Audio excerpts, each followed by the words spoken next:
Hey guys, I am Mr. O, and this is For What It's Worth. This topic is a very sensitive topic. It's suicide. Thoughts of suicide, attempting suicide, and all the above. If you have younger children, this might not be the best video for them to be listening to. If I can share my personal opinion about this, I'm not a doctor. I am not a licensed counselor, therapist, or anything else above those lines or along those lines. It is strictly personal personal experience, and my willingness and openness to talk about it. I'm human and things happen. So this is my second video. You may notice same room, a little bit different decorating back here. We had a garage sale, so we're still recovering from that and haven't put one of the tables and such back. But still me, still chugging away, trying to live our life and make ends meet. So with that being said, why don't we go ahead and jump straight into topic. How do I jump straight into topic? I'll tell you about me. 39 years old.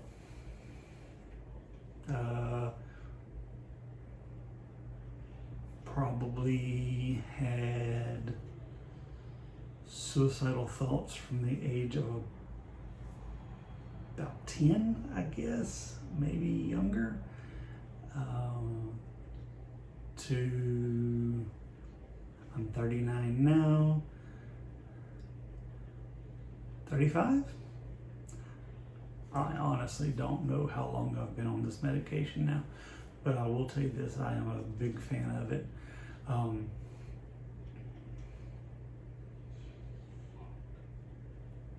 I never thought I had extreme suicidal thoughts. I don't know any medical terms for it or anything like that. I thought I was the average preteen, teenager, growing up, young adult, and those thoughts just crossed my mind. It was never anything out of the ordinary for me to do or to have those thoughts.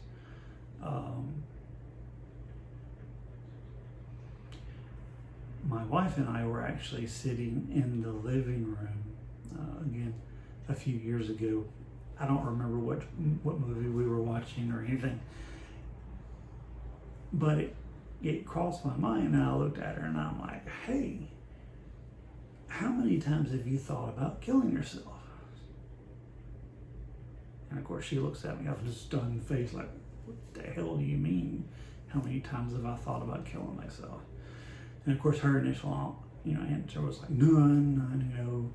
I've been a mother since I was 18, and it's been all about them, which is fine. I mean, that's the answer if you want it to be. And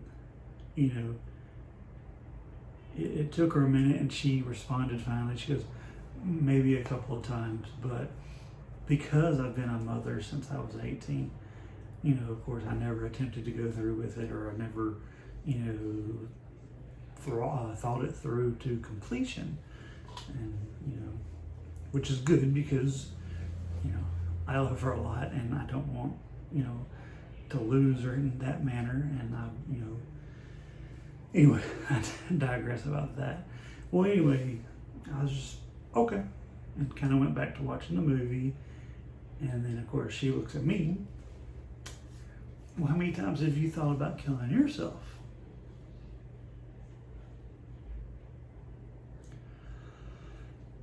I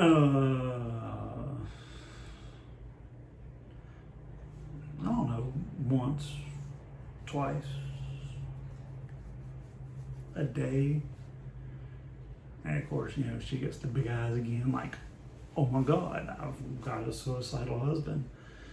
And that's not the case. I had a great childhood. Parents are still alive. They've been married this entire time. I don't recall any traumatic experiences that was a trigger or the catalyst for any of these thoughts. I just had those thoughts, and I thought that was a normal thing. I thought my guy friends had thoughts like this. I thought my girlfriends had these kinds of thoughts. And to be honest, I didn't think much about it. I thought it was normal. I didn't talk to anybody. I didn't talk to a counselor. I didn't talk to a medical professional. Hell, I didn't even talk to my friends about the stuff that was going through my head. I think it was my sophomore year. I lost a dear friend of mine in a head-on collision shortly after school let out. He was headed to work, and apparently he dropped something in the floorboard, and I think went down to go grab it, ended up swerving into oncoming traffic and hit another vehicle head on.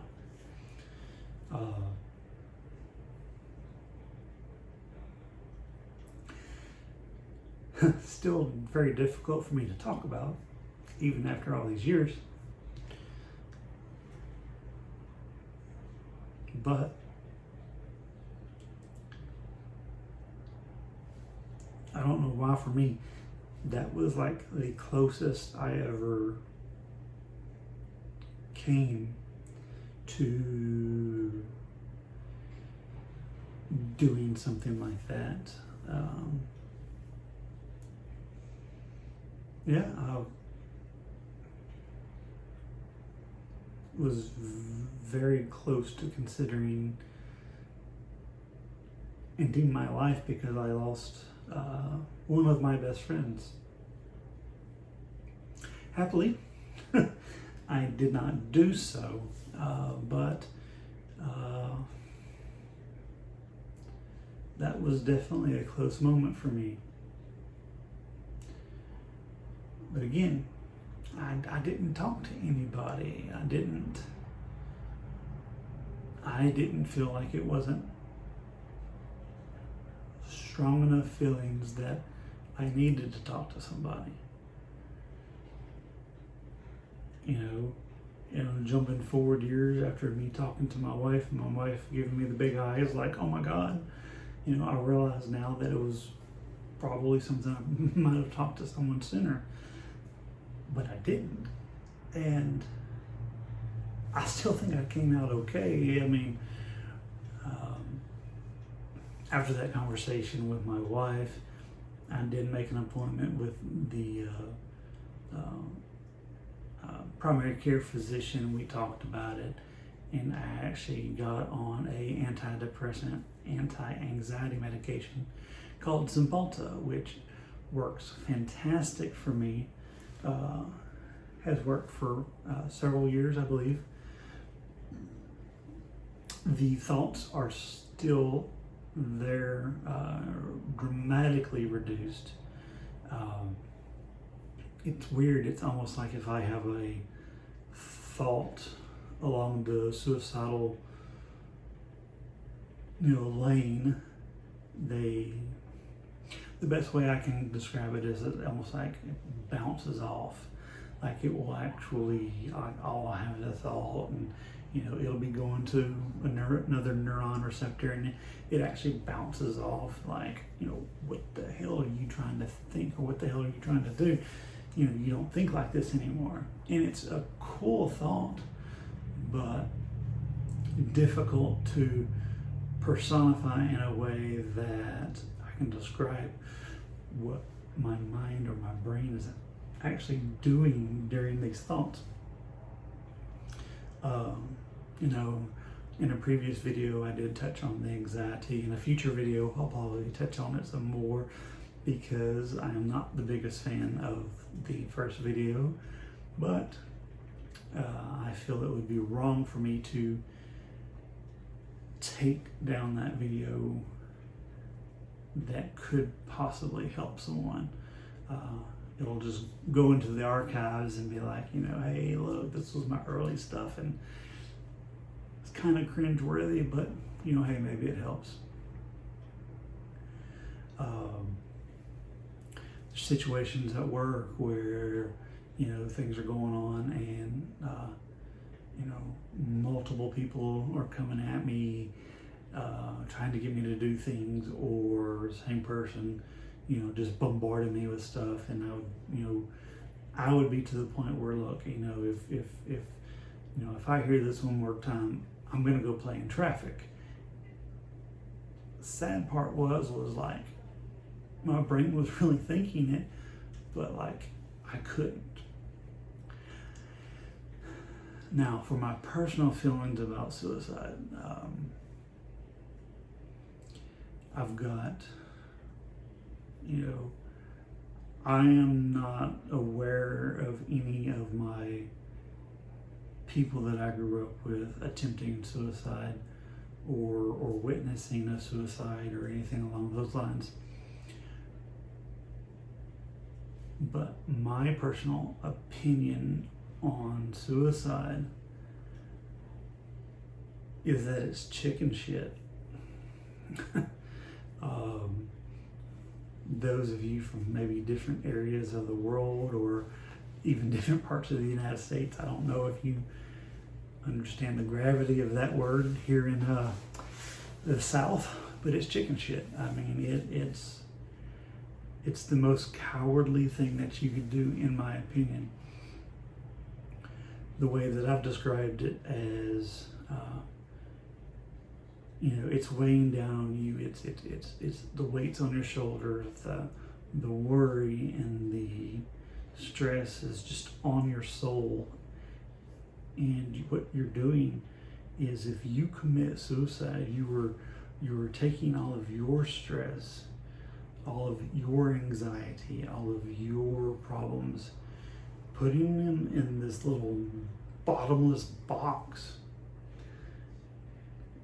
tying a nice little pretty little bow, and then giving it to every family member and or friend that has had contact with you and that cares about you, and you're causing them problems. I'm not calling you a coward, and I'm not trying to lessen the impact of any of that. What I'm trying to make you understand is, if you do this, you're creating a long-term solution to a short-term problems. It gets better, trust me. And it, you know, I'm still young even at 39, but I'm old enough to know that things pass, things get old, things ebb and flow, things get good, things get bad. It's a hell of a roller coaster, but man, don't get off the ride, man, because it's worth it. I could never do that, and I would hate for anyone considering anything like that, for that to happen to you or someone you love. Check on the people that you care about. Check on the people that you like. You know, who knows? A simple smile at a perfect stranger might make them feel as though, hey, that's the first smile I've seen in days and weeks and months. And I'm the last one to be saying this because I don't smile that often. I've made it a personal effort to do so more often, but you've got to understand suicide is not the answer. Talking to someone, hypnosis, meditation, medication, counseling, something along those lines, I strongly recommend. So, I don't want to drag this video out too terribly long, but just realize that if you want someone to talk to, contact me. You know, my email address is right down below in the description. My phone and my computer will tell me if I get an email to that account, and I will answer it as quickly as possible. If I need to talk to you, I'll talk to you. If you just need me to listen, I'll listen. I mean, by all means, please. I'm even going to put up the number to the suicide hotline here in just a moment. I'll have to do that during editing, of course. But I mean, I'll put it up right here just so you'll have it. Guys and gals, please don't ever consider suicide as the answer, because it's not the answer. There is someone out there that cares about you, and no matter how bad it gets, believe me when I say it does get better. I'm talking from experience. Just from some fact is that you're looking at a guy that didn't realize that something was wrong and had those thoughts, as I said earlier, many times during the day. Didn't act on them, but I still had them. And as I got older, it started to concern me. So, I guess I'll wrap up with saying, look, if you haven't heard it in a while, or if you just heard it 5 minutes ago, I love you. I love you as a person. I don't even know you, but there's no point in you doing something extreme if you're going through some bad times. Just call someone, talk to someone, okay? It gets better. I'm telling you from personal experience, okay? So, I'm Mr. O, and this is For What It's Worth. Take care.